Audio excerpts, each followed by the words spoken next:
Your wife has served us. Now pay up, the message read. Armed and furious, I called my army friend and set out for vengeance. The phone buzzed at 6:13 a.m., jolting me from a restless sleep. My head throbbed from the corporate gala the night before, but the message on my screen brought me to full alert. Your wife has served us. Now pay up. My wife, Elena, was not in bed. Her side was cold, the sheets undisturbed. Panic and fury surged through me as the phone buzzed again. This time it was an audio message. A deep, gravelly voice played. She was magnificent, Lucas, but now it's your turn. Pay what we're owed, or we'll come to you. My stomach churned. The woman I had loved and trusted for 8 years had vanished into the night. Marriage, once a fortress of trust, had crumbled. For 8 years, Elena and I had been the envy of our social circles.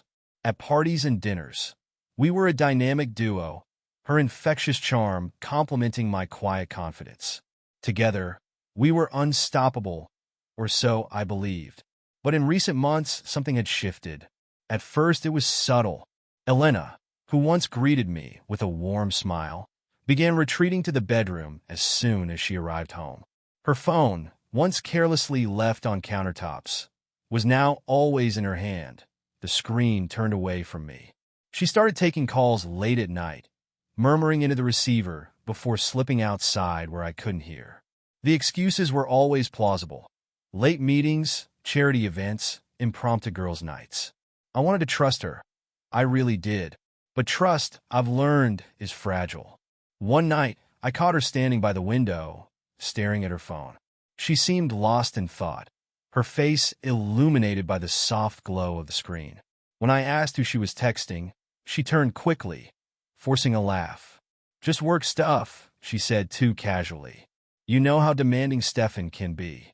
Stefan, her colleague, who had a reputation for being more interested in his coworkers than in his career. I had brushed off my suspicions then, chalking it up to paranoia, but now every little oddity stood out like a warning sign. The corporate gala was supposed to be a celebration of my promotion, a night where Elena and I could reconnect. Instead, it became the night I realized just how deep the cracks in our facade ran. The estate where the gala was held could only be described as extravagant. Crystal chandeliers cast golden light over a sea of high-powered executives, their laughter and conversations blending into a symphony of wealth and ambition. Elena arrived fashionably late, turning heads as she walked in, wearing a black satin dress that hugged her figure perfectly. She looked stunning, radiant even, but her smile didn't quite reach her eyes. Sorry, love, she said, kissing me lightly on the cheek. I wanted to believe her, but the faint scent of a man's cologne clung to her, a scent that wasn't mine. My stomach twisted, but I pushed the thought away. This was a night to celebrate, not to dwell on insecurities. As the evening unfolded, I noticed Elena gravitating towards Stefan and another man I didn't recognize. The stranger was tall and sharp-featured, with piercing blue eyes that seemed to take in everything. When I approached, their conversation stopped abruptly. Lucas, Elena, she said with forced cheerfulness. Meet Anton, a friend of Stefan's. He's visiting from Paris. Anton extended his hand. His grip was firm, and his smile was cold. A pleasure, he said, his accent faint but refined. His eyes lingered on Elena for a moment too long. Throughout the night, I tried to shake off the unease that settled over me. Elena was distracted, her gaze darting around the room as if searching for someone. I told myself I was imagining things, but when I saw her slip out of the ballroom with Stefan and Anton, her phone clutched tight in her hand, I couldn't ignore the knot in my chest. An hour passed, then two. I checked the balcony, the garden, even the valet station, but there was no sign of her. By the time the gala ended, she still hadn't returned. Have you seen Elena? I asked Stefan when I spotted him leaving. He hesitated, then shrugged. She said she needed some air. You know how she gets. His casual tone grated on me. Something wasn't right, and deep down, I knew this was more than a misunderstanding. The call came at dawn, jolting me awake. The text message that followed was worse. Your wife has served us. Now pay up. The words burned into my mind, each one dripping with venom. I called Victor immediately. He arrived within the hour, his demeanor calm, but his eyes sharp with concern. Victor had been my closest friend since our days in the army. He had a knack for cutting through chaos with precision, and I needed that now more than ever. "She's not home," I said, pacing the living room. "Her car's missing. And this message, what does it even mean?" "It means we need to find her," Victor said, his voice steady. "Where was she last seen?"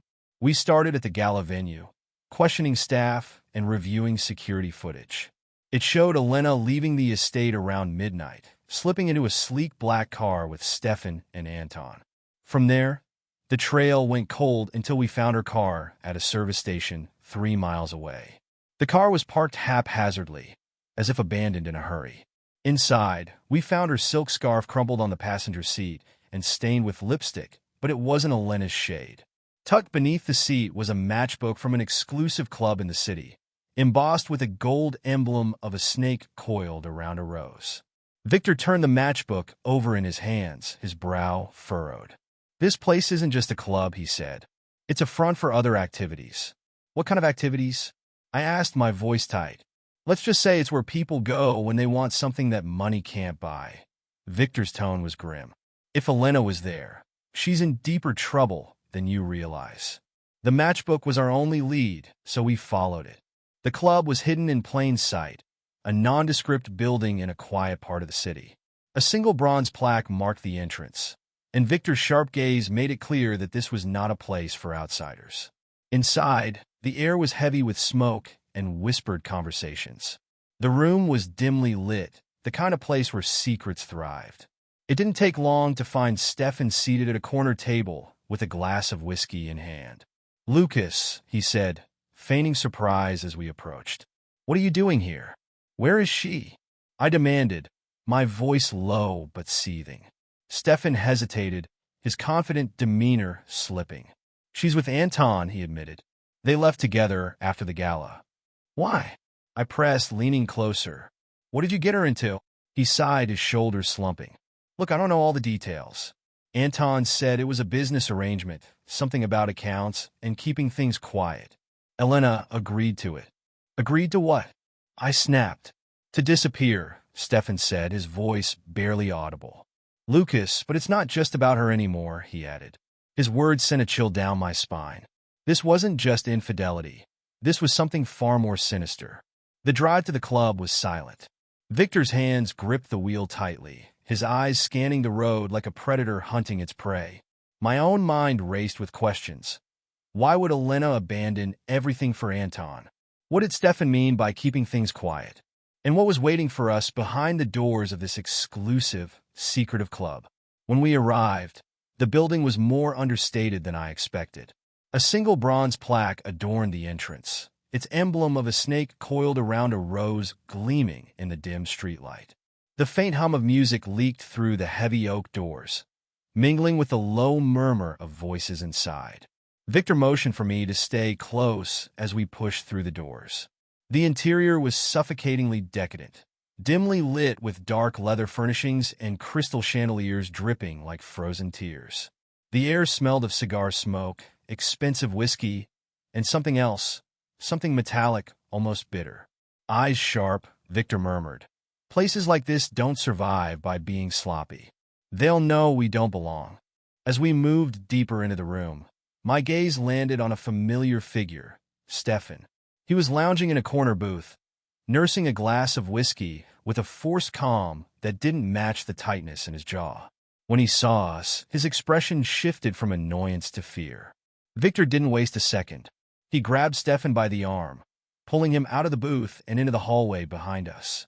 The dimly lit corridor amplified every muffled footstep, every rustle of fabric, making my pulse thunder in my ears. "Where is Elena?" Victor's voice was low and steady, but it carried the weight of a command. Stefan's bravado crumbled. I told you," he stammered. "She left with Anton after the gala. She's at his villa. It was her choice." "Why would she do that?" I asked, my voice rising with frustration. "What did she agree to, Stefan?" He hesitated, glancing between Victor and me as if deciding which of us was the greater threat. "Anton has leverage on both of you, money, secrets, Things you wouldn't want exposed, Stefan said. The words hit me like a blow to the gut. Elena wasn't just unfaithful. She had gambled our lives, our future, for a chance to escape something she didn't even trust me enough to explain. Anton's villa loomed in the distance like a dark fortress, its high walls and security cameras a clear message.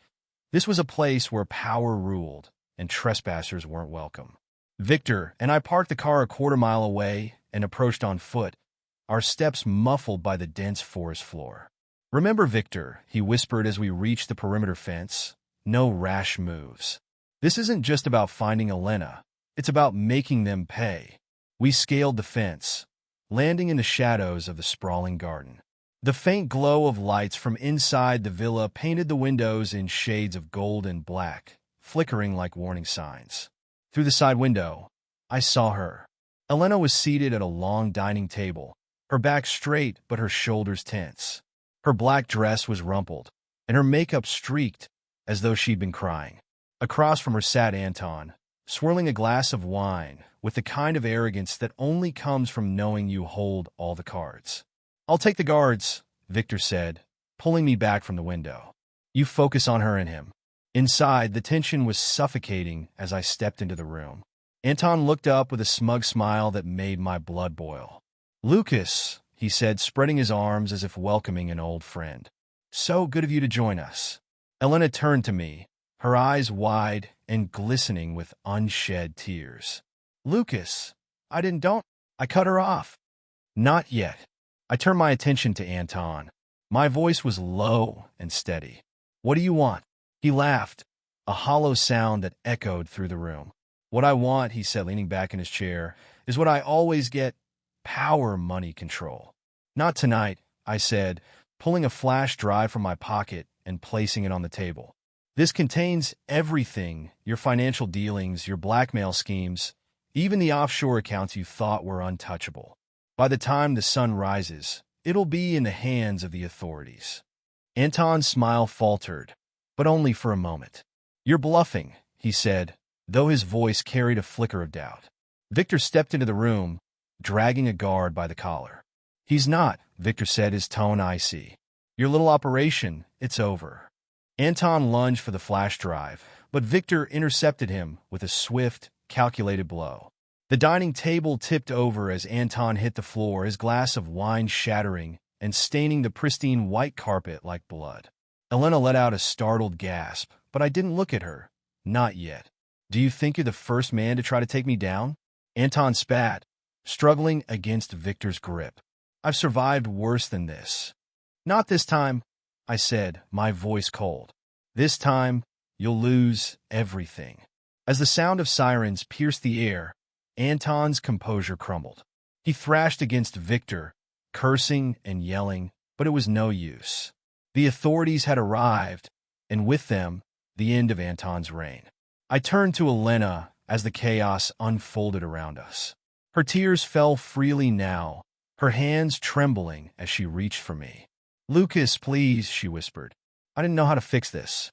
I was trying to protect you." "No," I said, stepping back. "You were trying to protect yourself, and now you'll face the consequences." I handed her a stack of papers, divorce filings, evidence of her complicity in Anton's schemes, and a notice of her frozen accounts. "This is your legacy, Elena. Enjoy it." Months passed, and the storm that had torn through my life began to settle. The headlines faded, and with them, the shadow of Elena and Anton's betrayal. But in their absence, something remarkable happened. I found myself. I stood on the balcony of my new apartment, the city stretching out before me like an unfinished painting. The hum of life below was a gentle reminder that the world, vast and indifferent, kept turning, no matter how many pieces you had to pick up. For years, I had built my life around trust, only to see it shattered. Yet here I was still standing, still breathing, still dreaming. Betrayal hadn't destroyed me. It had refined me, like fire forging steel. I took a sip of whiskey, the amber liquid catching the light of the setting sun. For the first time in what felt like an eternity, I felt a sense of peace, not the peace of forgetting, but the peace of letting go. And as the city lights flickered to life, I whispered to the night. Sometimes we must lose everything to find ourselves in the ashes of their lies. In the ashes of their lies, I found the truth, and the truth set me free.